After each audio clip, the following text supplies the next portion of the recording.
As a kid growing up in Washington State, a familiar sound of the 90s was this.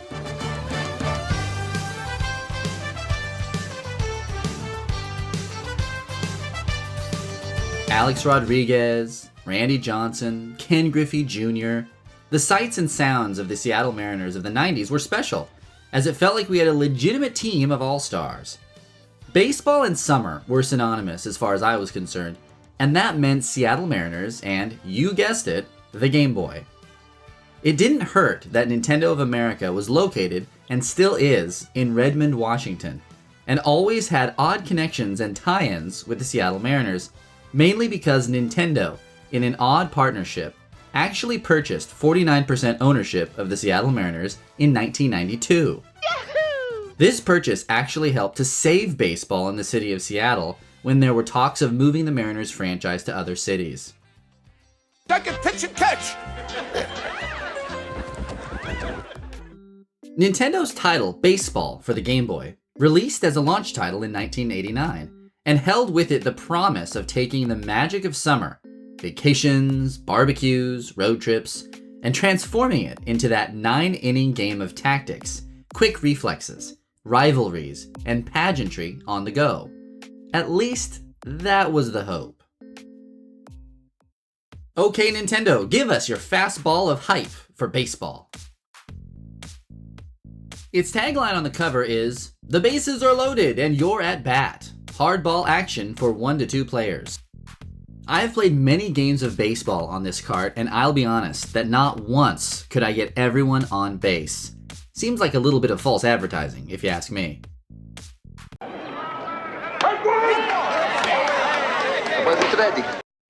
First and foremost, surprise, surprise, we see Mario on the cover. He was on the cover of 4 of the 5 original launch games for the Game Boy, and he's throwing a fastball that the other team connects with. This might not be the best moment to capture, and immediately we should take this as an omen. Twirling to the back, it says, "Choose a starting pitcher from your bullpen. Mario is an old favorite." He may be an old favorite, but even the box art shows he's just not a very good pitcher. But hey, let's give the plumber pitcher a break and take a short look at Mario's baseball card. There he is, our old favorite, all peppy and hurling mighty fastballs. And on the back of this baseball card, Mario? Is that you? It's me, Mario! Must be a misprinted card. These things are worth a fortune. We'll come back to this in just a minute. As far as the promise versus the reality of this game, let's see if the gameplay can overcome some of the lame factor of this box.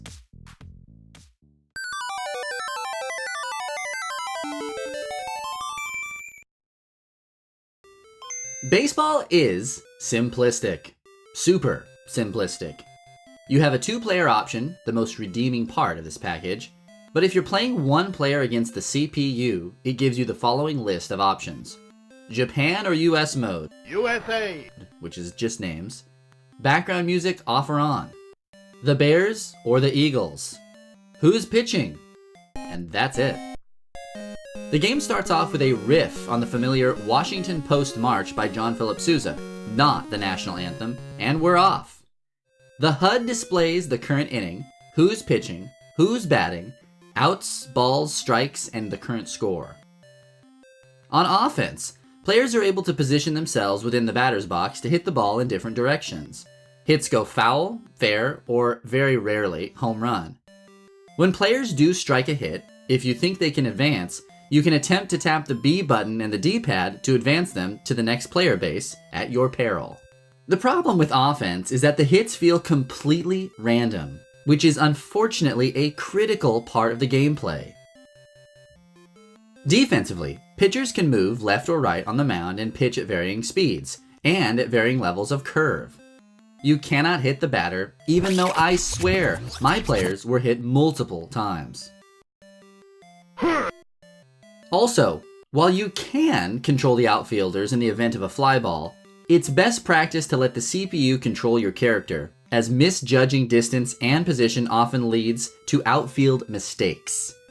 Pressing the B button and the D-pad in any of the 4 cardinal directions will throw the ball to whatever base you deem the most important after your catch.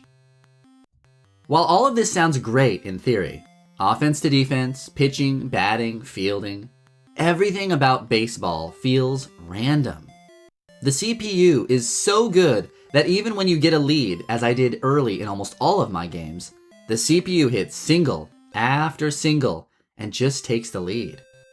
There is no consistency as a pitcher, even when rotating them in as I tried.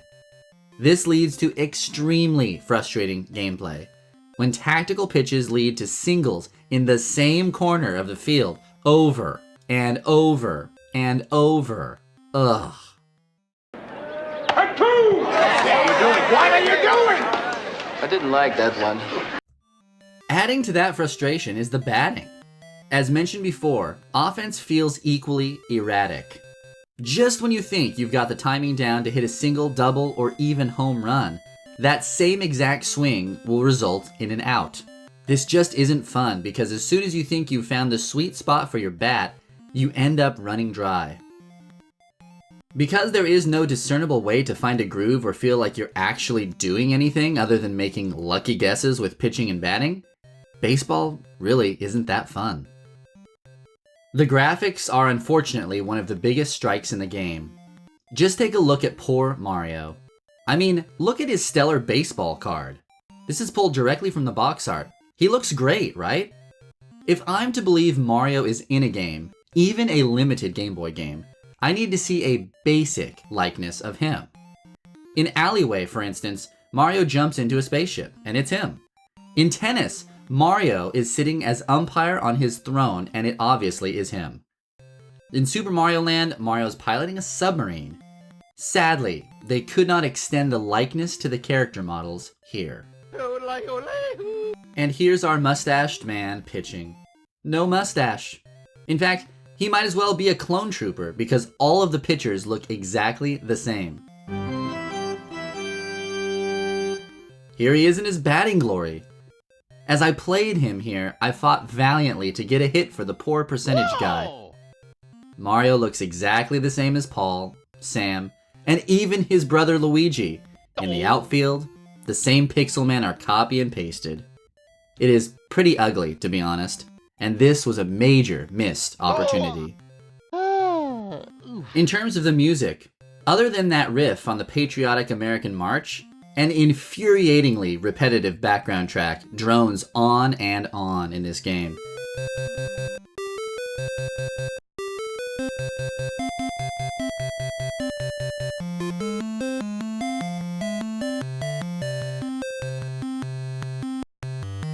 I can really understand now why one of the main features of this game is to turn the background music off.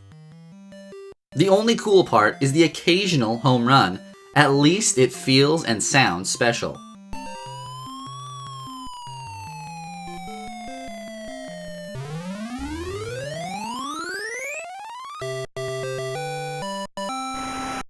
Now, I've never beaten the CPU, so I'm not sure if there's a special musical march for the winner, but there certainly is for losing.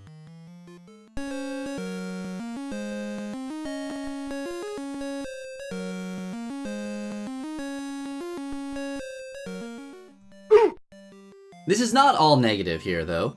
One cool feature is the audio cue of your ball going higher or lower. Its pitch goes up as your ball sails upward, which again doesn't really matter because the best course of action is to let the CPU play the outfield. But it's still kind of nice to know if your ball is sailing up or if it's going down.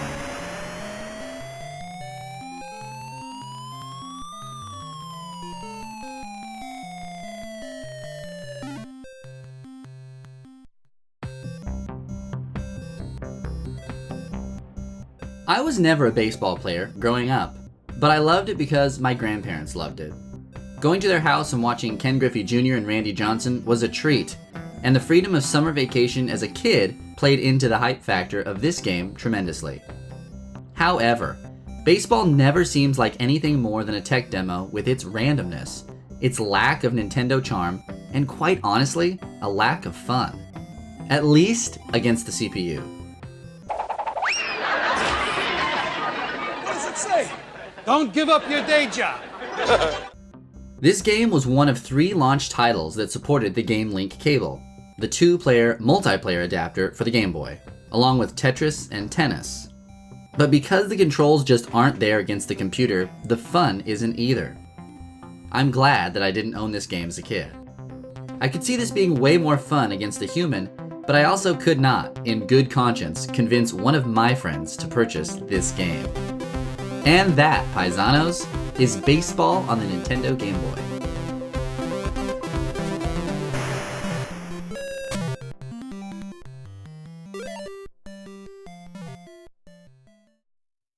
Thanks for taking a swing at baseball for the Game Boy. If you liked this video, don't forget to like and subscribe to Boy Meets Game, where we look at classic games from a slightly different perspective. Thanks again, and see you very soon.